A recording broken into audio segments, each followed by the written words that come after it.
Caitlin Clark, gymnastics trials, playoff hopes.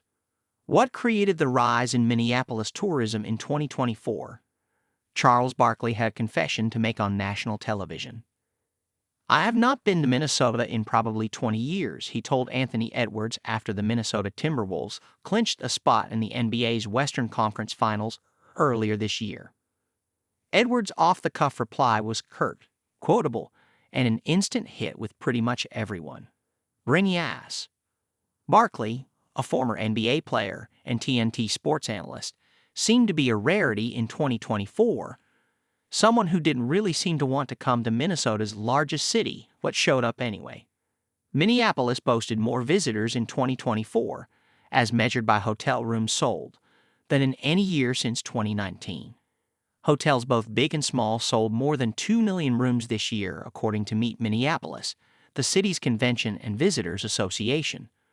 2024 continued an upward trend that we've been seeing since the pandemic, said Kevin Kurt of Meet Minneapolis. The boost also helped the city's bottom line. Minneapolis is expected to take in about $12.8 million from the 15% sales tax on hotel rooms, an increase from $10.6 million in hotel tax revenue in 2023. Hotel occupancy was at its peak during the week of March 3 to 9, when nearly 83% of rooms were booked, the highest occupancy rate in 5 years. That March week featured two big events: the American Physical Society March meeting and the Big Ten Women's Basketball Tournament at Target Center.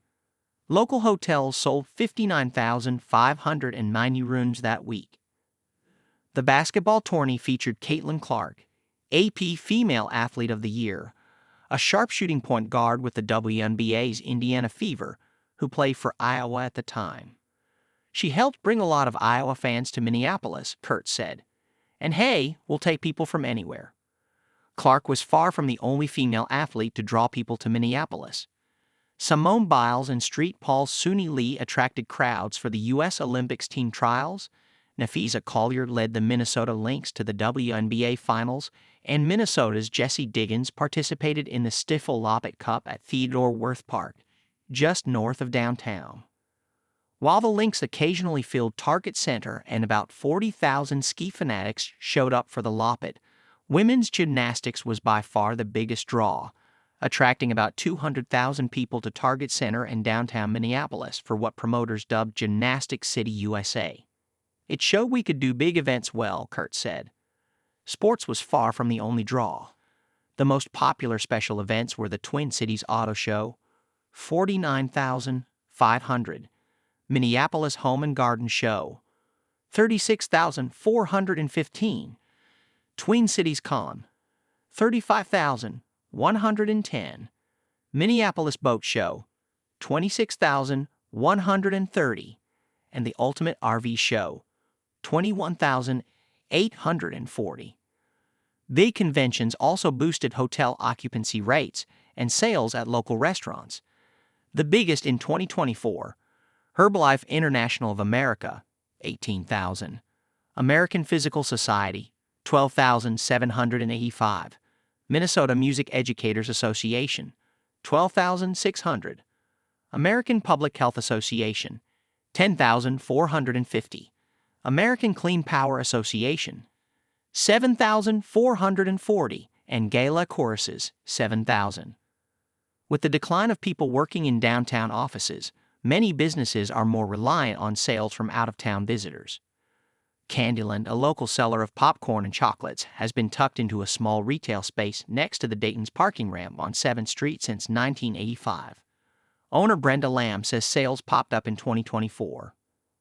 At times we've been up 20 to 25%, Lamb said. It's been a consistent rise. But recent years haven't been so bright. Lamb shuttered her LaSalle Court site in 2020, citing difficulty hiring workers, the city's minimum wage standards, and lack of workers downtown. Visitors staying at nearby Marriott City Center and Royal Semesta hotels are frequent customers, she said. We're hoping this will continue and we'll be back to normal someday, Lamb said. The owner of another local business, Sam Turner of Nicollet Diner, reports seeing customer spikes during big events in Minneapolis. Located at 13th and Nicollet Avenues on the south end of Nicollet Mall, The 50-style diner specializes in breakfast, hamburgers, and milkshakes. During the Big Ten women's basketball tourney week of March 3 to 9, Nicolet Diner sales jumped 24% compared to the same week a year earlier.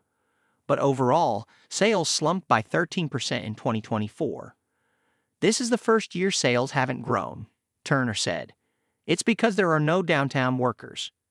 Turner would like to see private sector and government office workers return to their downtown cubicles, which hasn't happened in a big way yet. Convention business is nice, but it's difficult to plan for. How do you staff a restaurant when sales randomly double one week? He asked. So, what's on tap for 2025? We don't have a marquee sporting event, especially in those prime visiting months that we have had the past couple of years, Hertz said. We do have all the bread and butter conventions.